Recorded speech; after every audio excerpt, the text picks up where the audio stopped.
السلام علیکم دوستو، میں ہوں سہیل اور ایم سہیل وائس پہ آپ کو خوش آمدید کہتے ہیں۔ سرکش پارٹ 3 ایپیسوڈ نمبر 92۔ اگر وہاں کسی کے دولت مندی کے قصے مشہور ہو جائیں تو وہ کسی سے ملنے سے پہلے ہی پاپولر ہو جاتا ہے۔ اس اعلیٰ صفات کو جانچنے کا پیمانہ عموماً یہی ہوتا ہے کہ اس نے ہیروئن کو کوٹھی لے کر دی ہے، کسی چھوٹی موٹی مگر خوش شکل اداکار کو بیش قیمت گاڑی لے کر دی ہے، کسی کی خدمات میں ڈائمنڈ کا کوئی سیٹ وغیرہ پیش کیا ہے۔ ایک بیچاری فلم انڈسٹری کا کیا ذکر ہے؟ رحیلہ سر جھٹک کر بولی۔ آج کل تو پوری دنیا کا تقریباً یہی چلن ہے، ذرا مراسم کی نوعیت کا فرق آ جاتا ہے، ورنہ پیمانہ تو یہی ہے۔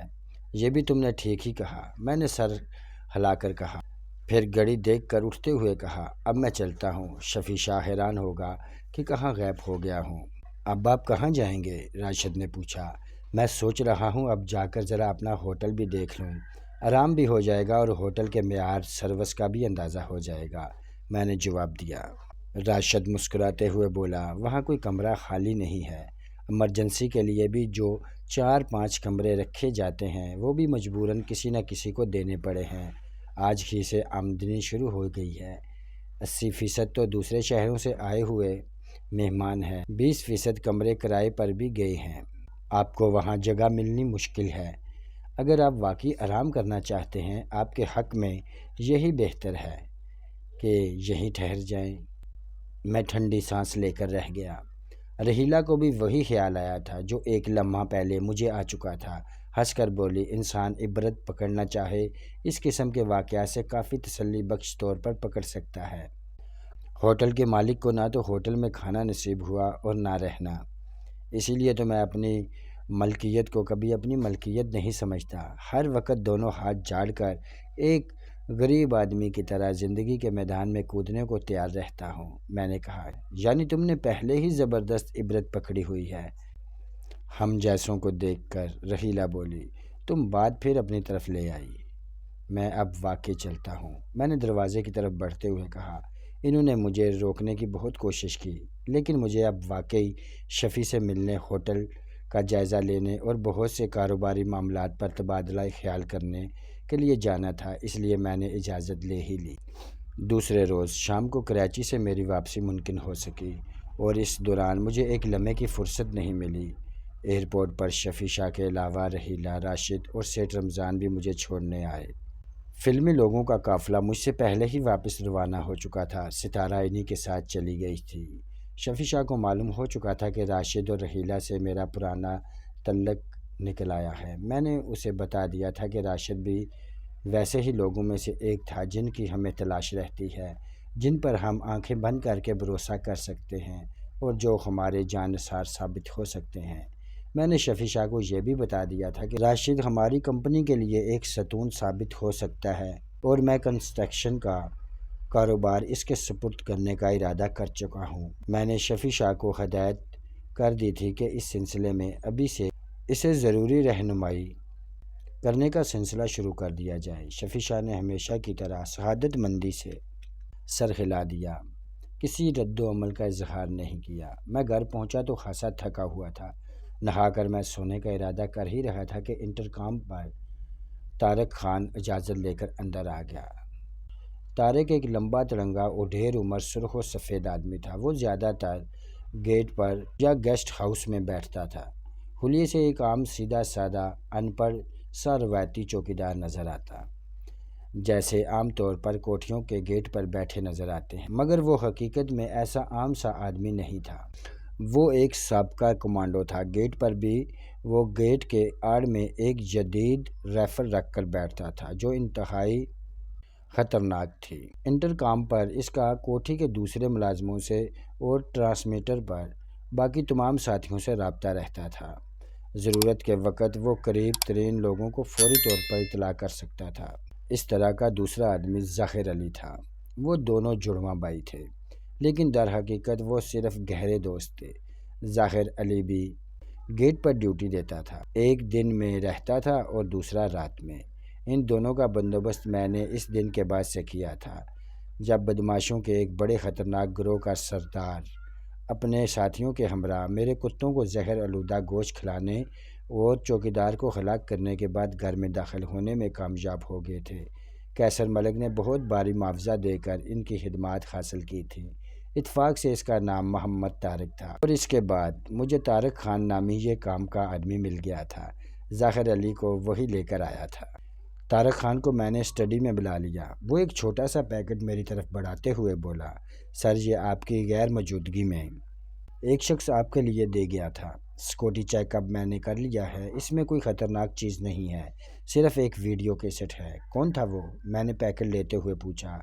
ANN کچھ اس قسم کا نام بتایا تھا، طارق خان نے جواب دیا۔ او، میں گہری سانس لے کر رہ گیا۔ اس بندر نما مختصر اور پرسرار انسان کی صورت میرے ذہن میں ابھر آئی۔ اس کی تصویر ریکارڈ میں آ گئی ہے، کیونکہ وہ گاڑی میں بیٹھے بیٹھے ہی یہ پیکٹ دے کر آگے بڑھ گیا تھا۔ طارق خان بولا، اور اس نے جیب سے ایک تصویر نکال کر میری طرف بڑھا دی۔ مجھے تصویر دیکھنے کی ضرورت نہیں تھی، میرے لیے نام ہی کافی تھا۔ تاہم میں نے طارق خان سے تصویر لے لی۔ وہ ANN تھا۔ وہ گاڑی کی کھڑکی سے سر نکال کر وہ پیکٹ طارق خان کی طرف بڑھا رہا تھا، اور اپنی ناک کی سیدھ میں دیکھتے ہوئے یوں مسکرا رہا تھا جیسے اسے علم ہو کہ کیمرہ اس کا عکس محفوظ کر رہا ہے، اور یہ اس کے لیے ایک بچکانہ سی حرکت تھی۔ کوئی پیغام تو نہیں دیا اس نے؟ میں نے پوچھا۔ نہیں سر، طارق خان بولا، بس یہ پیکٹ دیا اور کہا کہ اپنے صاحب کو دے دینا۔ دوسرے ہی لمحے اس نے گاڑی آگے بڑھا دی۔ میرے جواب کا بھی انتظار نہیں کیا۔ میں نے سر ہلاتے ہوئے کہا، طارق خان، تم نے اس شخص کی تصویر غور سے دیکھ لی ہے؟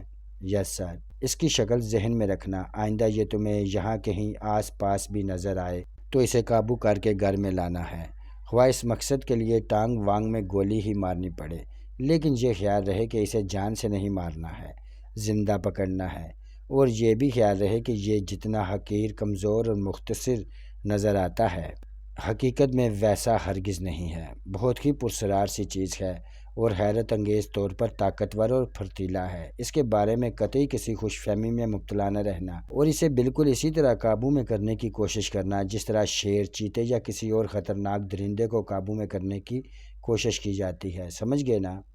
بالکل سمجھ گیا سر، طارق خان نے جواب دیا، اور میرا اشارہ پا کر فوجی انداز میں سلوٹ کر کے رخصت ہو گیا۔ میں گو کہ بہت تھکا ہوا تھا، 2 رات سے سو نہیں سکا تھا، اور اب تیسری رات بھی جاتی دکھائی دے رہی تھی۔ اس کے باوجود تجسس کے ہاتھوں مجبور ہو کر وہ کیسٹ VCR میں لگا کر بیٹھ گیا۔ وہ کیسٹ کیا تھی؟ لرزہ خیر کا ایک ایسا عجیب ذریعہ تھی جس کے تاثر کو الفاظ میں صحیح طور پر بیان کرنا ممکن نہیں۔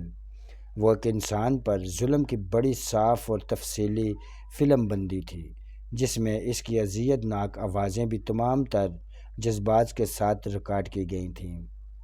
ظلم کے بہت سے مظاہرے میں نے بھی دیکھے تھے، شاید آپ نے بھی دیکھے ہوں، تھانوں، زیر زمین خانوں اور دنیا بھر کے خفیہ پولیس کے مرکز میں انسانوں پر ہونے والے ظلم اور اذیت رسائی کے قصے بھی منظر عام پر آتے رہتے ہیں، لیکن اس قسم کے واقعات گول مول انداز میں پڑھ لینا اور بات ہے، نہایت اہتمام سے تیار کی گئی ایک فلم دیکھنا اور بات۔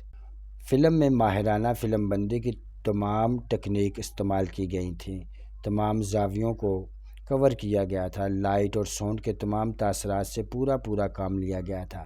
جس طرح اس شخص کے جسم کے ایک ایک ریشے کو مرحلہ وار اذیت دی جا رہی تھی، وہ منظر گویا میں حقیقت میں دیکھ رہا تھا، سب کچھ جیسے میری آنکھوں کے سامنے ہو رہا تھا۔ وہ ایک نوجوان تھا جس کے بدن سے ایک ایک بال نوچا گیا، اس کے ناخن کھینچے گئے، اسے بجلی کے جھٹکے دیے گئے، اس کا جسم دھکتے تاروں سے چھندا گیا، اس کی ہڈیوں کے جوڑ توڑے گئے، اس کے اعصاب کو ہتھوڑوں سے آہستہ آہستہ کچل کر گودے میں تبدیل کیا گیا، اس کے بچے کھچے بدن میں کیلیں گاڑی گئیں، آنکھوں میں سلاخیں گھونپی گئیں۔ پھر ظلم کی کچھ ایسے شرمناک طریقے اختیار کیے گئے، اگر کسی معجزے کے تحت اس کے سارے زخم بھر جاتے اور وہ زندہ بچ جاتا، تب بھی شاید وہ دنیا کو منہ دکھانے اور باقی زندگی گزارنا پسند نہ کرتا۔ پھر اس کے چہرے پر بلیڈ سے چیرے لگائے گئے، ان میں مرچیں بھری گئیں، آخر کار وہ سسک کر مر گیا، اور اس کے ساتھ کی فلم ختم ہو گئی۔ ان دنوں کیسٹ 1 گھنٹے کی ہوتی تھی، فلم ایڈیٹنگ کے ساتھ تیار کی گئی تھی۔ اس نوجوان پر یقیناً کئی گھنٹے اس عذاب میں گزرے تھے، تب اس کی جان کو زندگی سے چھٹکارا ملا تھا۔ اس قسم کی اذیت کے تو چند لمحے گزارنے کا تصور ہی روح کو ہلا کر رکھ دیتا ہے۔ اس نوجوان پر وہ چند گھنٹے کس طرح گزرے ہوں گے اسے الفاظ میں بیان نہیں کیا جا سکتا۔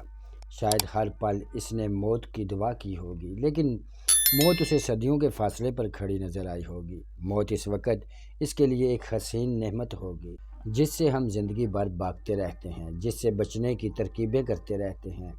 میں اپنے آپ کو بہت مضبوط اعصاب کا مالک سمجھتا تھا۔ خود میرے اشارے پر کئی درندہ صفت اور صفاق انسانوں کو سیدھا کرنے کے لیے ان کی پٹائی کی گئی تھی، لیکن ظلم اور اذیت کے اس انداز اور ان ہتھ کنڈوں کی میں نے اپنے کسی آدمی کو اجازت نہیں دی تھی۔ حالانکہ جو لوگ اس ضمن میں پکڑ کر میرے ہاں لائے گئے تھے وہ تو اپنے اعمال کے پیش نظر اس سلوک کے مستحق بھی قرار پا سکتے تھے، پھر بھی میں نے اپنے کسی آدمی کو ان کے ساتھ اس قسم کے سلوک کی ابتدا بھی کرنے کی اجازت نہیں دی تھی، اور اس کی ضرورت بھی نہیں پڑی تھی۔ ہمیشہ اس حد تک جائے بغیر ہی کام چل گیا تھا۔ درندے اپنے شکار کو اذیت نہیں دیتے۔ فطرت نے اسے جو طریقے سکھائے ہیں اسی سیدھے سادے انداز میں وہ اسے ہلاک کر دیتے ہیں۔ اگر وہ اس کی خوراک ہے تو اسے کھا لیتے ہیں۔ وہ اذیت رسائی کے نت نے زیادہ سے زیادہ کرب انگیز طریقے نہیں سوچتے اور انہیں اپنے ہم جنسوں پر نہیں آزماتے۔ انہیں بے بس کر کے ان طریقوں سے لذت اندوز نہیں ہوتے۔ یہ صفات صرف انسانوں میں ہی پائی جاتی ہے۔ اس کے باوجود درندہ محض بدنام ہے۔ جہاں کہیں بھی ظلم اور صفاقی کی مثال ملتی ہے ہم عموماً درندگی کا لفظ استعمال کرتے ہیں۔ اپنے آدمیوں کو اس کے لیے کبھی اس طرف مائل ہونے کا موقع نہیں دیا تھا کہ اکثر انسانوں میں اذیت رسائی کے جراثیم چھپے ہوتے ہیں۔ اگر انہیں اکثر بیشتر کسی کو اذیت دینے کے موقع میسر آنے لگیں تو ان میں یہ پیاس باقاعدہ طور پر جاگ اٹھتی ہے، ان کی مطلب اور ضرورت بن جاتی ہے۔ ایسے عمل میں انہیں تسکین ملتی ہے۔ اگر انہیں اس کا موقع نہ ملے تو وہ جھنجھلائے ہوئے اور بے چین رہتے ہیں، شکار کی تلاش میں رہتے ہیں۔ ایک غیر انسانی قسم کی خون ریزی ان کی فطرت کا حصہ بن جاتی ہے۔ فلم ختم ہوئی تب بھی میں دیر تک گمسم بیٹھا رہا۔ میری ہتھیلیاں پسینے میں تر تھیں اور کن پٹیاں سنسنا رہی تھیں۔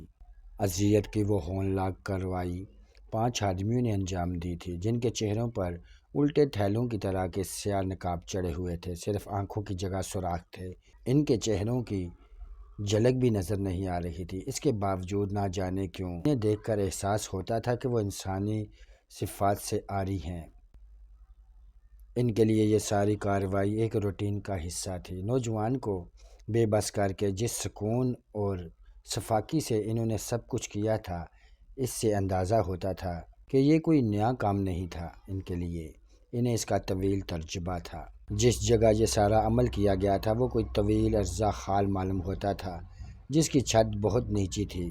وہ ایک زبردست قسم کا حال معلوم ہوتا تھا۔ وہاں اذیت رسائی کے نہ جانے کتنے آلات موجود تھے۔ فلم میں بہت سی ایسی چیزوں کی جھلک بھی دکھائی دی تھی جن کی اس نوجوان پر آزمائے جانے کی نوبت ہی نہیں آ سکی۔ صرف یہی نہیں، وہاں شاید فلم بندی کے بھی بہت سے انتظامات موجود تھے، لیکن میری ہتھیلیوں سے پسینہ پھوٹنے یا کنپٹی سنسانے کی محض یہی سوچیں نہیں تھیں۔ میں تو اس لیے بھی دم بخود رہ گیا تھا کہ وہ نوجوان ایک جانی پہچانی سیاسی شخصیت تھا۔ مجھے سیاست میں کوئی دلچسپی نہیں تھی۔ میں سیاستدانوں کے بیانات وغیرہ بھی کوئی خاص توجہ سے نہیں پڑھتا تھا۔ میرا ان لوگوں پر سے اعتبار اٹھ چکا تھا، لیکن اس نوجوان کو میں نے اس لیے پہچان لیا تھا کہ چند روز پہلے کچھ دن کے لیے اخبارات میں اس کے تذکرے پڑے تھے۔ ایک روز منہ اندھیرے اس کی مس شدہ لاش شہر کے ایک ویران نوحی سڑک پر پائی گئی تھی، اور اس کے بعد ملک کے کئی چھوٹے بڑے شہروں میں ہنگامے شروع ہو گئے تھے جن پر بڑی مشکل سے قابو پایا جا سکا تھا۔ وہ دولت مند والدین کا بیٹا تھا، شاندار مکان میں اپنے بیڈ روم میں سونے گیا اور صبح غائب پایا گیا۔ اس کے 2 دن بعد ہی سڑک پر اس کی مس شدہ لاش ملی۔ اس کا نام شاید شوکت تھا۔ وہ ایک ابھرتا ہوا نوجوان سیاستدان تھا، تعلیمی اداروں میں ہر جماعت کی تنظیم میں موجود ہوتا۔ کالج کے زمانے میں شاید شوکت بھی ایسی ہی تنظیم کا لیڈر تھا۔ بعد میں اس کے اپنے سیاسی بزرگان سے کچھ اختلافات ہو گئے اور اس نے اپنی ایک الگ سیاسی پارٹی بنا لی۔ یہ کئی سال پہلے کی بات تھی۔ تب سے وہ اپنے کام میں لگا رہا اور اس نے اپنی نوخیز سیاسی پارٹی کو کافی وسعت دی۔ نوجوان تیزی سے اس کے گرد جمع ہو رہے تھے۔ اس کی شخصیت میں وہ کشش اور تمام خوبیاں موجود تھیں جو ہمارے ہاں عموماً کسی کو کامیاب سیاستدان بناتی ہیں، لیکن وہ نہ تو اپوزیشن میں شمار ہوتا تھا اور نہ ہی صحیح معنوں میں اسے حکومت کا حامی کہا جا سکتا تھا۔ شاید وہ اپنی کوئی الگ ہی لائن بنا رہا تھا۔ اس طرح بظاہر سیاست کرنے والوں کا ہماری سیاست میں کیا مستقبل تھا، اس کا تو مجھے اندازہ نہیں، تاہم ایک امکان یہ نظر آتا تھا کہ شاید پہلے وہ اپنا وزن بنا رہا تھا تاکہ پھر جس پلڑے میں بھی گرے وہاں اس کی نمایاں حیثیت اور اہمیت ہو۔ شاید وہ مرحلہ زیادہ دور نہیں تھا جب اسے قتل کر دیا گیا۔ اس کا قتل ایک معمہ بن کر رہ گیا تھا۔ گہرے رنج کا اظہار سبھی نے کیا تھا۔ کوئی اس کے قتل کا الزام کس پر رکھ رہا تھا اور کوئی کسی پر۔ کسی کا خیال تھا کہ اسے حکومتی پارٹی نے قتل کرایا تھا کیونکہ مستقبل میں وہ سیاسی میدان میں اس کے لیے بڑا خطرہ بننے والا تھا، جبکہ وزیروں کے بیانات آئے تھے کہ مقتول کا تو ذہنی جھکاؤ حکومتی پارٹی ہی کی طرف تھا، لیکن وہ اس کے اظہار کے لیے مناسب وقت کا انتظار کر رہا تھا۔ بعض لوگوں کا کہنا تھا کہ اگر اسے حکومتی پارٹی نے قتل نہیں کرایا تھا تب بھی ذمہ داری اسی پر آتی تھی۔ یہ اس حکومت کی نااہلی تھی کہ ایک ایسے ابھرتے ہوئے باصلاحیت نوجوان کو اس پراسرار انداز میں قتل کر دیا گیا تھا۔ بعض لوگوں کا شک اس پارٹی پر جا رہا تھا جس سے وہ ماضی میں علیحدہ ہوا تھا۔ حکومتی حلقوں کا رویہ سخت معذرت خواہ تھا۔ شاید شوکت کے قتل کی تحقیقات کے لیے ایک خصوصی پارٹی تشکیل دی گئی تھی۔ چند گرفتاریاں بھی عمل میں آئی تھیں لیکن نتیجہ کچھ نہیں نکلا تھا۔ پھر وہی ہوا جو ہمارے ہاں اکثر ہوتا ہے، بڑے بڑے واقعات پر رفتہ رفتہ وقت کی دھول جم جاتی ہے۔ اس پر بھی جم گئی۔ لوگ اسے بھی جلد ہی بھول گئے۔ ہنگامے ٹھنڈے ہو گئے۔ زندگی اسی طرح رواں دواں رہی۔ گلشن کا کاروبار چلتا رہا۔ ہمارے ہاں اکثر کہا جاتا ہے کہ فلاں کی موت سے جو خلا پیدا ہوا ہے وہ کبھی پر نہیں ہو سکے گا۔ معلوم نہیں خلا واقعی پیدا بھی ہوا تھا یا نہیں، اور اگر پیدا ہوا تھا تو وہ یقیناً کسی نہ کسی طرح پر ہو جاتا ہے۔ تبھی تو رفتہ رفتہ سب کچھ معمول پر آ جاتا ہے۔ دنیا شاید ایک سمندر ہے۔ جب اس میں ہلچل مچتی ہے تو لگتا ہے سب کچھ اس میں بہہ جائے گا، لیکن رفتہ رفتہ یہ پرسکون ہو جاتا ہے۔ سہمے ہوئے سفینے کونے خدروں سے نکل کر اپنی منزلوں کی طرف رواں دواں ہو جاتے ہیں۔ چند ماہ میں ہی لوگ اس واقعے کو تقریباً بھول گئے تھے، لیکن اب یہ کیسٹ مجھے بھجوا دی گئی تھی، وہ بھی اے ننن کے ہاتھ، جو پہلے ہی میرے لیے ایک معمہ بنا ہوا تھا۔ میرے لیے پریشان کن سوال یہ تھا کہ یہ کیسٹ مجھے کیوں بھیجی گئی تھی۔ میرا تو سیاست سے کوئی تعلق نہیں تھا، شاید شوکت سے میری دور کی بھی شناسائی نہیں تھی۔ مجھے اس کی سیاست، اس کے نظریات سے بھی کوئی سروکار نہیں تھا۔ مجھے نہ تو اس سے کوئی ہمدردی رہی تھی، البتہ یہ کیسٹ دیکھنے کے بعد مجھے انسانی بنیادوں پر اس سے ضرور ہمدردی محسوس ہوئی تھی۔ اس کے ساتھ جو کچھ بھی کیا گیا تھا وہ کسی بھی اعتبار سے قابل معافی نہیں تھا، خواہ اس کا جواز کچھ بھی رہا ہو۔ اسے سیدھے سادے انداز میں گولی مار دی گئی ہوتی تو شاید یہ میری نظر میں ایسا غیر معمولی واقعہ نہ ہوتا۔ ہر درجے کے انسانوں کی جانیں اس دنیا میں آئے دن کسی نہ کسی رکاوٹ کی بھیٹ چڑھتی ہی رہتی ہیں۔ میں نے اس سلسلے میں جتنا بھی سوچا الجھن بڑھتی ہی گئی۔ تھکا ہوا ذہن مزید تھکتا چلا گیا۔ آخرکار میں نے سوالوں کو ذہن سے جھٹکنے کی کوشش کی اور سونے کے لیے بیڈ روم میں چلا گیا۔ ریڈ ڈاٹ کی طرف سے اس قسم کی کوئی حرکت ہوتی تھی تو عموماً اس کے فوراً بعد میرا رد و عمل جاننے کے لیے ایڈم عرف ایڈی کا فون آ جاتا تھا اور وہ مجھے خریدنے کے لیے مکالمے بازی شروع کر دیتا تھا، لیکن آج اس کا بھی فون نہیں آیا۔ عین اس وقت جب نیند کی دیوی نے میری طرف ایک آدھ قدم ہی بڑھایا تھا، فون کی گھنٹی بج اٹھی۔ ایڈم عرف ایڈی کی عمر شاید بہت لمبی تھی۔ شیطان کی عمر لمبی ہی ہوتی ہے اور ایڈم کسی شیطان سے کم نہیں تھا، مگر میں نے ریسیور اٹھایا تو رگو پاں میں ایک اور ہی طرح کی سنسنی پھیل گئی۔ دوسری طرف رحیلہ تھی۔ میں بہت دیر سے سوچ رہی تھی۔ اس کے لہجے میں شرمیلا پن بھی تھا اور ہچکچاہٹ بھی۔ اب تم لاہور پہنچ گئے ہوگے، اب تم نے شاور لیا ہوگا، اب کھانا کھایا ہوگا، اب سونے کے لیے لیٹ گئے ہوگے۔ ہر لمحہ دل چاہتا رہا کہ تمہیں فون کروں، لیکن ایک عجیب سی ہچکچاہٹ رہی۔ کہیں تم جاتے ہی سو نہ گئے ہو، تم تھکے ہوئے ہو گئے، کہیں میں تمہارے لیے مزید بے آرامی کا سبب نہ بن پاؤں۔ اوہو، مجھے تو اندازہ ہی نہیں ہو سکا کہ تم اتنی باتکلف قسم کی چیز بن گئی ہو۔ میں نے خوش دلی سے چہکنے کی کوشش کی۔ تم تو کہا کرتی تھی کہ محبت میں ایک دوسرے کو قبر سے بھی کھینچ کر نکال لیتے ہیں۔ میں تو نہ جانے کیا کچھ کہا کرتی تھی، بکواس کرتی تھی میں۔ وہ ہولے سے ہنسی۔ ویسے تمہاری بے آرامی کے علاوہ اپنی اوقات کا بھی خیال تھا نا؟ ایک ملازمت پیشہ لڑکی کو کال کرتے ہوئے سوچنا پڑتا ہے نا، خصوصاً جب کہ یہ بھی اندیشہ ہو کہ لائن ملنے کے بعد فون بند کرنے کو دل نہیں چاہے گا۔ نہ چاہتے ہوئے بھی خیال آ جاتا ہے کہ جب بل آئے گا تو آنکھوں کے سامنے تارے ناچنے لگیں گے۔ ایک محبت اور مہنگائی کی جنگ میں ہمیشہ مہنگائی جیت جاتی ہے۔ اسی لیے میں نے تمہیں پارٹنرشپ میں اپنی ایجنسی کھولنے کا مشورہ دیا تھا۔ حالات کچھ تو بہتر ہو جائیں گے۔ محبت میں انسان کو دن میں کم سے کم 2 چارٹرنگ کالز افورڈ کرنے کے قابل تو ہونا چاہیے، اور جو 2 چارٹرنگ کالز افورڈ نہ کر سکے اسے محبت کرنے کا حق نہیں۔ حق تو اسے بھی حاصل ہے، لیکن اسے چاہیے کہ للچائی ہوئی نظروں سے بار بار ٹیلی فون کی طرف نہ دیکھے، بلکہ صرف ٹھنڈی ٹھنڈی آہیں بھرنے پر اکتا کرے، غمناک قسم کے افسانے پڑھے، دردناک قسم کے اشعار جمع کرے، سلائی کڑھائی کرے۔ میں نے مشورہ دیا، اچھا اب زیادہ مت چہکو اور سو جاؤ، تمہاری آواز میں غنودگی بول رہی ہے۔ میں نے خام خواہ ہی تمہیں ڈسٹرب کیا، وہ بولی۔ اگر دن میں 2-3 مرتبہ اسی طرح باقاعدگی سے ڈسٹرب کر دیا کرو تو تمہاری بڑی مہربانی ہوگی، میں نے درخواست کی۔ گھر کا سارا ساز و سامان بک جائے گا فون کا بل ادا کرتے کرتے۔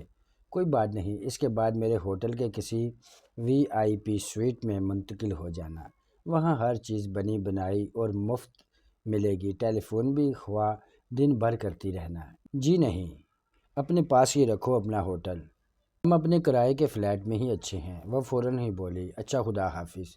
ارے سنو تو صحیح، میں نے تیزی سے کہا، تھوڑی دیر اور بات کرو، میرا دل بہت اداس ہے، اسی لیے اتنا چہک رہے ہو۔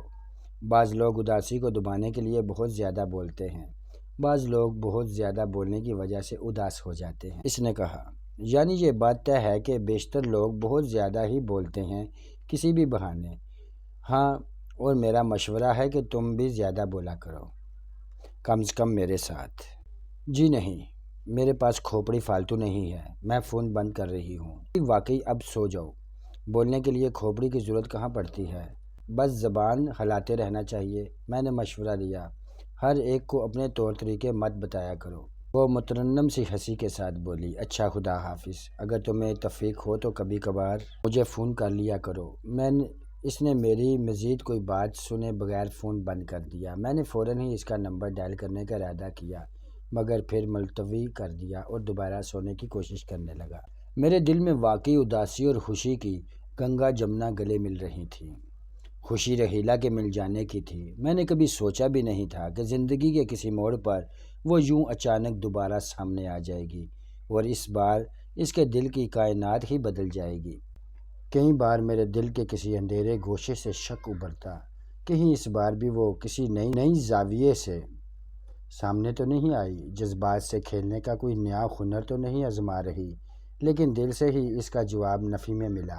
شاید حقیقت یہی تھی، یا پھر محبت بیچاری ہمیشہ ہی خوشگواں رہتی ہے۔ اداسی میرے دل میں کیسٹ دیکھنے کی وجہ سے جاگی تھی۔ اس کے بارے میں الجھن ذہن میں اٹک گئی تھی۔ کیا میں اسے پولیس کے سپرد کر دوں اور بتاؤں کہ وہ کس شخص کے ہاتھ میرے گھر میں پہنچائی گئی تھی؟ اس ٹربیوٹل کا بھی کچھ پتہ نہیں تھا جو اس سلسلے میں قائم کیا گیا تھا۔ معلوم نہیں وہ ابھی تک قائم تھا یا ختم ہو گیا تھا، یا میں اس کے بارے میں معلومات کروں۔ لیکن محفوظ کیسٹ کسی کے حوالے کرنے کا کیا فائدہ تھا؟ اپنی ایجنسیوں کی کارروائی کا مجھے اچھی طرح اندازہ تھا۔ یہ ایک حساس معاملہ تھا۔ کیسٹ کی بات منظر عام پر آ جاتی تو ان پر نئے سرے سے دباؤ پڑ سکتا تھا، اور ان سے اگر کچھ نہ ہو پاتا تو ان کے شکوک اور شبہات کے سائے میں میری طرف بھی پھیل سکتے تھے۔ میری اس بات میں بھلا کوئی یقین کرتا کہ مجھے خود اندازہ نہیں تھا وہ کیسٹ مجھے کیوں بھیجی گئی تھی۔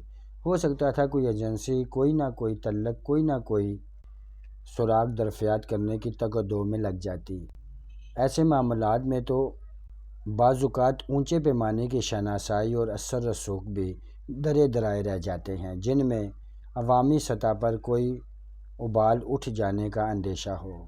پریس بھی کبھی کبھی ایسے معاملات کو سلجھانے کے بجائے بگاڑ دیتی ہے۔ آخر کار میں نے خاموش رہنے اور انتظار کرنے کا فیصلہ کیا۔ اس فیصلے پر پہنچنے کے بعد مجھے قرار سا آ گیا اور میں اطمینان سے سو گیا۔ دوسرے روز میں دفتر میں شام ڈلے تک مصروف رہا۔ جب اٹھنے کا ارادہ کر رہا تھا تب ستارہ کا فون آ گیا۔ میری آواز سننے کے بعد نہایت سنجیدگی سے بولی، وہ جو ایک بہت بڑے سیٹھ صاحب ہیں نا، محمد افضل چودھری صاحب، مجھے ان سے بات کرنی ہے۔ سنا ہے آج کل وہ بہت مصروف ہیں، کسی سے سیدھے منہ بات کرنے کے لیے ان کے پاس وقت ہی نہیں۔ اگر آپ چند سیکنڈ کے لیے ان سے بات کرا دیں تو آپ کا بہت بڑا احسان ہوگا۔ یہ بندی زندگی بھر آپ کی کنیز رہے گی۔ کیا آپ اس گناہ گار پر یہ احسان فرما سکتے ہیں؟ کم بخت واقعی اچھی اداکار ہو گئی تھی۔ لہجے کو برتنے کا بڑا سلیقہ آ گیا تھا۔ ایسا زبردست تانا سمو لیا تھا لہجے میں کہ میری جگہ کوئی اور ہوتا تو شاید شرم سے پانی پانی ہو جاتا۔ میں نے آواز بدل کر کہا، اے گناہ گار فریادی، تم نے اب ٹیلی فون پر زنجیر عدل ہلا ہی دی ہے تو ہم تمہاری فریاد ضرور ذل الہی تک پہنچا دیں گے۔ تمہیں بہت جلد ملاقات کا موقع عطا کیا جائے گا۔ ایسا کرو کہ 150 سال بعد آ جانا۔ کہاں؟ ذل الہی کے مزار پر؟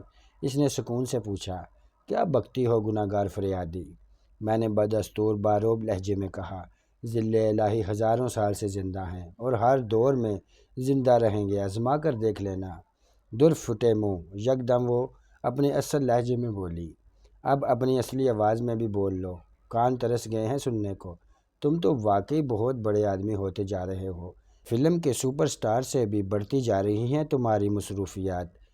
ہم وہاں تمہاری خاطر تمہارے ہوٹل کے افتتاح پر گئے اور تم اس طرح ملے جیسے سرے راہ کسی ڈاکٹر کو اپنا مریض مل گیا ہو، اور مریض بھی ایسا جس نے پچھلی 6 ملاقاتوں کی فیس ادا نہ کی ہو، اور پہلی رات تو تم سلام دعا کے بعد ہی غائب ہو گئے تھے۔ میں نے سوچا تھا اس کے بارے میں تو تم سے لاہور چل کر ہی پوچھوں گی، کہاں غائب ہو گئے تھے، کس سے ملنے چلے گئے تھے؟ ہم جیسے بیچارے کسی سے ملنے جا سکتے ہیں، کسی انکم ٹیکس والے سے، کسی وکیل سے، کسی بور قسم کے سیٹ سے، اور بھلا ہمیں کون بلا سکتا ہے؟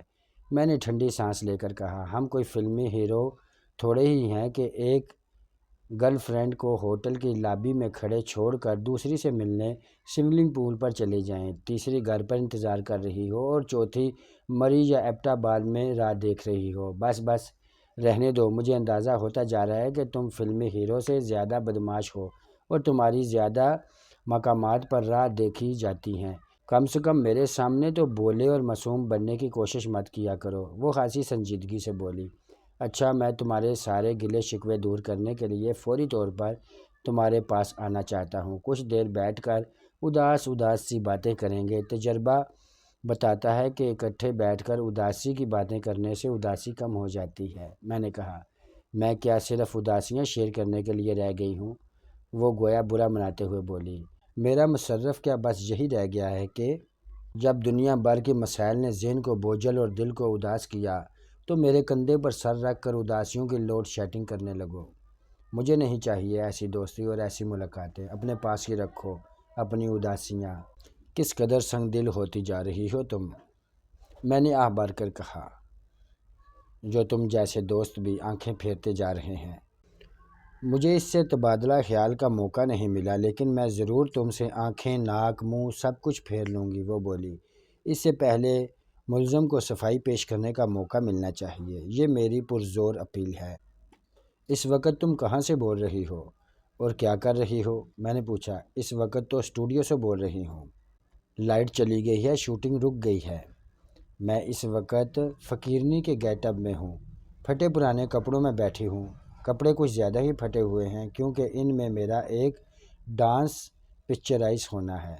فقیرنی ڈانس کرے گی؟ میں نے حیرت سے پوچھا۔ ہاں، بڑا ٹھیک ٹھاک قسم کا ڈانس کرے گی۔ تمہیں شاید معلوم ہی ہو کہ ہماری اور پڑوسی ملک کی اکثر فلموں میں یہ ضرور ہوتا ہے کہ ویلن ہیرو کو کسی مقام پر قید کر لیتا ہے، تب ہیروئن بیس بدل کر اپنے ساتھیوں کے ہمراہ جاتی ہے۔ ویلن کے اڈے پر وہ سب مل کر ڈانس کرتے ہیں، گانے کی صورت میں وہ بار بار ویلن اور اس کے ساتھیوں کو بتاتے رہتے ہیں کہ وہ کون ہیں اور کس طرح اس کی ایسی تیسی کرنے آئے ہیں، مگر ولن باچھیں پھیلا پھیلا کر جھومتا رہتا ہے۔ اسے اس وقت تک کچھ پتہ نہیں چلتا جب تک ہیروین اور اس کے ساتھی ہیرو کو رہا کر کے انہیں لے جاتے۔ اس کے بعد ولن منہ سے جاگ اڑاتا ہے اور اس کے تعاقب میں جاتا ہے۔ ستارہ نے قدرے تفصیل سے بتایا۔ او مائی گاڈ، میں نے سہمے سہمے سے لہجے میں کہا، کیا یہ ہماری کسی فلم کی بات ہو رہی ہے؟ نہیں نہیں، تمہیں اتنا ڈرنے کی ضرورت نہیں، یہ تمہارے ادارے کی کسی فلم کی بات نہیں ہو رہی، وہ ہنس کر بولی۔ اس کا موڈ خوشگوار ہو چکا تھا۔ آفاق کم از کم اب اس قسم کی فلموں کے دور سے نکل آیا ہے۔ ویسے مجھے اتنا فکر مند ہونے کی بھی ضرورت نہیں، میں نے اطمینان سے سانس لیتے ہوئے کہا۔ میرا کون سا ان فلموں پر کسی بھی حیثیت سے نام آئے گا؟ میں تو ہمیشہ پس پردہ ہی رہوں گا۔ ہاں، پس پردہ گلوکار تو ہوتے تھے ہمارے ہاں، اب تم پس پردہ حکار بھی آنے لگے۔ وہ مجھے چڑھانے کی فکر میں تھی۔ آج جو دل چاہے کہہ لو، آج تمہیں آزادی ہے، میں نے کہا۔ پھر ایک لمحے کی توقع سے کہا، ہاں تو کب فارغ ہو رہی ہو؟ گھر کب پہنچ رہی ہو؟ آج صبح اٹھ کر پتہ نہیں کس کا منہ دیکھا تھا۔ آج ہر شوٹنگ میں کوئی نہ کوئی گڑبڑ ہو رہی ہے، دیر پر دیر ہوتی جا رہی ہے، حالانکہ میں رات کی شوٹنگ بالکل نہیں کرتی۔ اس کے باوجود آج کم سے کم 10 بجے گھر پہنچوں گی، وہ بولی۔ میں تمہیں تازہ دم ہونے کے لیے صرف آدھا گھنٹہ دوں گا، 10:30 بجے میں آن دمکوں گا، میں نے ڈرانے کے انداز میں کہا۔ دن تو اچھا نہیں گزرا، اب تم چاہتے ہو رات بھی اچھی نہ گزرے، اس نے رو دینے والے لہجے میں کہا۔ یہ تو میرے آنے پر ہی پتہ چلے گا، میں نے کہا اور فون بند کر دیا۔ میں نے 10 بجے تک دوسرے چند کام نپٹائے اور 10:30 بجے ستارہ کے ہاں جا پہنچا۔ میں نے یہ تصدیق کرنے کی بھی زحمت نہیں کی تھی کہ وہ گھر پہنچ چکی ہے یا نہیں، حالانکہ مجھے معلوم تھا کہ شوٹنگ کا کوئی بھروسہ نہیں ہوتا۔ یہ تو ستارہ کا حوصلہ تھا کہ کام نپٹانے کے لیے رات کی شوٹنگ نہیں کرتی تھی، صاف انکار کر دیتی تھی، گو کہ اس وجہ سے اسے کئی فلمیں چھوڑنا پڑی تھی، اپنا رات کا آرام نہیں چھوڑتی تھی۔ اس کا کہنا تھا، اگر میں نے راتوں کو بھی کام کر کے مزید کچھ دولت کما بھی لی تو وہ بڑھاپے میں مجھے میرے جوانی کی راتیں اور ان راتوں کی کھوئی ہوئی نیند واپس نہیں دلا سکیں گی۔ میں اس کے ہاں پہنچا تو وہ ایک خوبصورت گاؤن اور ہلکی پھلکی چپلیں پہنے، نیم آلودہ بال کندھوں پر بکھرائے لان میں بیٹھی تھی، بالکل تازہ دم نظر آ رہی تھی، چائے سے لطف اندوز ہو رہی تھی، صبح کے اخبار اب رات کو بیٹھی پڑھ رہی تھی۔ وہ بالکل اسی طرح ملی جس طرح برسوں کے بچھڑے ہوئے دوست ملتے ہیں۔ اس عورت میں یہ بڑی خوبی تھی، کم از کم میرے لیے اس کا غصہ منسوخ ہوتا تھا۔